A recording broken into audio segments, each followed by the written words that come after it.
The rebellion ends when David's son is murdered, and it breaks David's heart. And so once again, he laments over the very man who tried to kill him.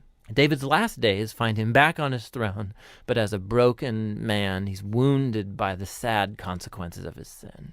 The book concludes with a well-crafted epilogue, with stories that are out of chronological order, but they have this really cool symmetrical literary design. So the outer pair of stories come from earlier in David's reign, and they compare the failures of Saul and then of David, and how each of them hurt other people through their bad decisions. 2 Samuel 19. It was told Joab, "Behold, the king is weeping and mourning for Absalom." So the victory that day was turned into mourning for all the people, for the people heard that day, "The king is grieving for his son." And the people stole into the city that day, as people steal in who are ashamed when they flee in battle. The king covered his face, and the king cried with a loud voice, "Oh, my son Absalom! Oh, Absalom! My son! My son!" Then Joab came into the house to the king and said, "You have today covered with shame the faces of all your servants, who have this day saved your life and the lives of your sons and your daughters and the lives of your wives and your concubines, because you love those who hate you and hate those who love you. For you have made it clear today that commanders and servants are nothing to you. For today I know that if Absalom were alive and all of us were dead today, then you would be pleased. Now therefore arise, go out and speak kindly to your servants, for I swear by the Lord, if you do not go, not a man will stay with you this night, and this will be worse for you than all the evil that has come upon you from your youth until now." Then the king arose and took his seat in the gate, and the people were all told, "Behold, the king is sitting in the gate." And all the people came before the king. Now Israel had fled, every man to his own home. And all the people were arguing throughout all the tribes of Israel, saying, "The king delivered us from the hand of our enemies, and saved us from the hand of the Philistines. And now he has fled out of the land from Absalom. But Absalom, whom we anointed over us, is dead in battle. Now, therefore, why do you say nothing about bringing the king back?" And King David sent this message to Zadok and Abiathar the priests. "Say to the elders of Judah, why should you be the last to bring the king back to his house, when the word of all Israel has come to the king? You are my brothers, you are my bone and my flesh. Why then should you be the last to bring back the king? And say to Amasa, are you not my bone and my flesh? God do so to me and more also, if you are not commander of my army from now on in place of Joab." And he swayed the heart of all the men of Judah as one man, so that they sent word to the king, "Return, both you and all your servants." So the king came back to the Jordan, and Judah came to Gilgal to meet the king and to bring the king over the Jordan. And Shimei, the son of Gera the Benjaminite from Bahurim, hurried to come down with the men of Judah to meet King David. And with him were 1,000 men from Benjamin. And Ziba the servant of the house of Saul, with his 15 sons and his 20 servants, rushed down to the Jordan before the king, and they crossed the ford to bring over the king's household and to do his pleasure. And Shimei the son of Gera fell down before the king as he was about to cross the Jordan, and said to the king, "Let not my lord hold me guilty, or remember how your servant did wrong on the day my lord the king left Jerusalem. Do not let the king take it to heart, for your servant knows that I have sinned. Therefore, behold, I have come this day, the first of all the house of Joseph, to come down to meet my lord the king." Abishai the son of Zeruiah answered, "Shall not Shimei be put to death for this, because he cursed the Lord's anointed?" But David said, "What have I to do with you, you sons of Zeruiah, that you should this day be as an adversary to me? Shall anyone be put to death in Israel this day? For do I not know that I am this day king over Israel?" And the king said to Shimei, You shall not die. And the king gave him his oath. And Mephibosheth, the son of Saul, came down to meet the king. He had neither taken care of his feet, nor trimmed his beard, nor washed his clothes from the day the king departed until the day he came back in safety. And when he came to Jerusalem to meet the king said to him, Why did you not go with me, Mephibosheth? He answered, My lord, O king, my servant deceived me. For your servant said to him, I will saddle a donkey for myself, that I may ride on it and go with the king. For your servant is lame. He has slandered your servant to my lord the king. But my lord the king is like the angel of God. Do, therefore, what seems good to you.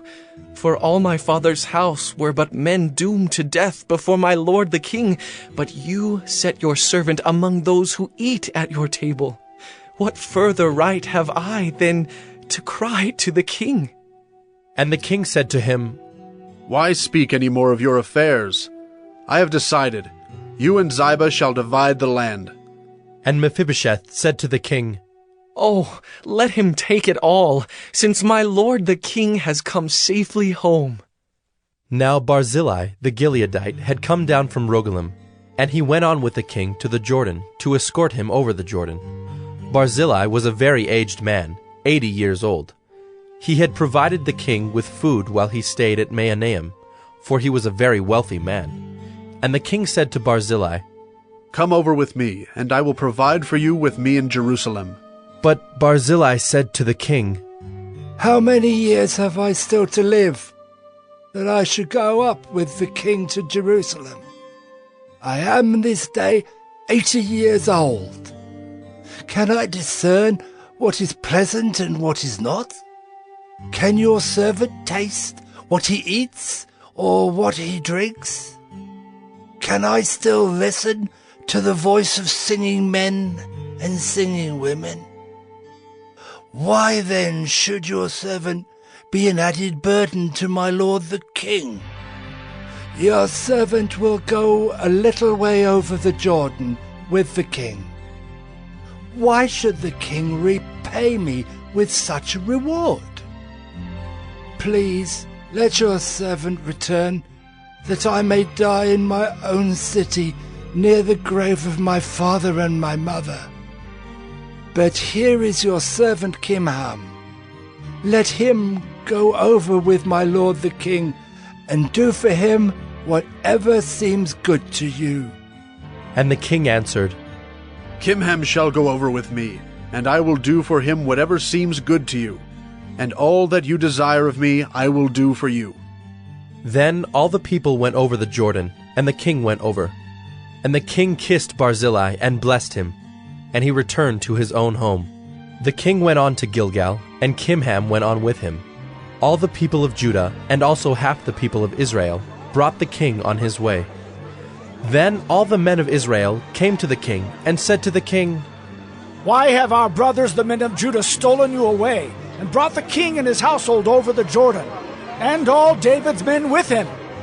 All the men of Judah answered the men of Israel, Because the king is our close relative. Why then are you angry over this matter? Have we eaten at all at the king's expense? Or has he given us any gift? And the men of Israel answered the men of Judah, We have 10 shares in the king, and in David also we have more than you. Why then did you despise us? Were we not the first to speak of bringing back our king? But the words of the men of Judah were fiercer than the words of the men of Israel. 2 Samuel 20. Now there happened to be there a worthless man, whose name was Sheba, the son of Bichri, a Benjaminite. And he blew the trumpet and said, We have no portion in David, and we have no inheritance in the son of Jesse. Every man to his tents, O Israel! So all the men of Israel withdrew from David and followed Sheba the son of Bichri. But the men of Judah followed their king steadfastly from the Jordan to Jerusalem. And David came to his house at Jerusalem. And the king took the 10 concubines whom he had left to care for the house, and put them in a house under guard, and provided for them, but did not go into them. So they were shut up until the day of their death, living as if in widowhood. Then the king said to Amasa, Call the men of Judah together to me within 3 days, and be here yourself. So Amasa went to summon Judah, but he delayed beyond the set time that had been appointed him. And David said to Abishai, Now Sheba, the son of Bichri, will do us more harm than Absalom. Take your lord's servants and pursue him, lest he get himself to fortified cities and escape from us. And there went out after him Joab's men, and the Kerethites and the Pelethites, and all the mighty men. They went out from Jerusalem to pursue Sheba the son of Bichri. When they were at the great stone that is in Gibeon, Amasa came to meet them. Now Joab was wearing a soldier's garment, and over it was a belt with a sword in its sheath, fastened on his thigh. And as he went forward, it fell out. And Joab said to Amasa, Is it well with you, my brother? And Joab took Amasa by the beard with his right hand to kiss him. But Amasa did not observe the sword that was in Joab's hand. So Joab struck him with it in the stomach, and spilled his entrails to the ground without striking a second blow, and he died. Then Joab and Abishai his brother pursued Sheba the son of Bichri. And one of Joab's young men took his stand by Amasa and said, Whoever favors Joab, and whoever is for David, let him follow Joab. And Amasa lay wallowing in his blood in the highway, and anyone who came by seeing him stopped. And when the man saw that all the people stopped, he carried Amasa out of the highway into the field and threw a garment over him. When he was taken out of the highway, all the people went on after Joab to pursue Sheba the son of Bichri. And Sheba passed through all the tribes of Israel to Abel of Beth-maachah, and all the Bichrites assembled and followed him in. And all the men who were with Joab came and besieged him in Abel of Beth-maachah. They cast up a mound against the city, and it stood against the rampart, and they were battering the wall to throw it down. Then a wise woman called from the city, Listen! Listen! Tell Joab, come here, that I may speak to you. And he came near her. And the woman said, Are you Joab? He answered, I am. Then she said to him, Listen to the words of your servant. And he answered, I am listening. Then she said, They used to say in former times, Let them but ask counsel at Abel. And so they settled a matter. I am one of those who are peaceable and faithful in Israel. You seek to destroy a city that is a mother in Israel. Why will you swallow up the heritage of the Lord? Joab answered, Far be it from me, far be it that I should swallow up or destroy. That is not true. But a man of the hill country of Ephraim, called Sheba the son of Bichri, has lifted up his hand against King David. Give up him alone, and I will withdraw from the city. And the woman said to Joab, Behold, his head shall be thrown to you over the wall. Then the woman went to all the people in her wisdom, and they cut off the head of Sheba the son of Bichri, and threw it out to Joab. So he blew the trumpet, and they dispersed from the city, every man to his home. And Joab returned to Jerusalem to the king. Now Joab was in command of all the army of Israel, and Benaiah the son of Jehoiada was in command of the Kerethites and the Pelethites, and Adoram was in charge of the forced labor, and Jehoshaphat the son of Ahilud was the recorder, and Sheva was secretary, and Zadok and Abiathar were priests, and Ira the Jairite was also David's priest. 2 Samuel 21. Now there was a famine in the days of David for 3 years, year after year. And David sought the face of the Lord. And the Lord said, There is blood guilt on Saul and on his house, because he put the Gibeonites to death. So the king called the Gibeonites and spoke to them. Now the Gibeonites were not of the people of Israel, but of the remnant of the Amorites. Although the people of Israel had sworn to spare them, Saul had sought to strike them down in his zeal for the people of Israel and Judah. And David said to the Gibeonites, What shall I do for you, and how shall I make atonement, that you may bless the heritage of the Lord? The Gibeonites said to him, It is not a matter of silver or gold between us and Saul or his house. Neither is it for us to put any man to death in Israel. And he said, What do you say that I shall do for you? They said to the king, The man who consumed us and planned to destroy us, so that we should have no place in all the territory of Israel. Let 7 of his sons be given to us, so that we may hang them before the Lord at Gibeah of Saul, the chosen of the Lord. And the king said, I will give them. But the king spared Mephibosheth, the son of Saul's son, Jonathan, because of the oath of the Lord that was between them, between David and Jonathan, the son of Saul.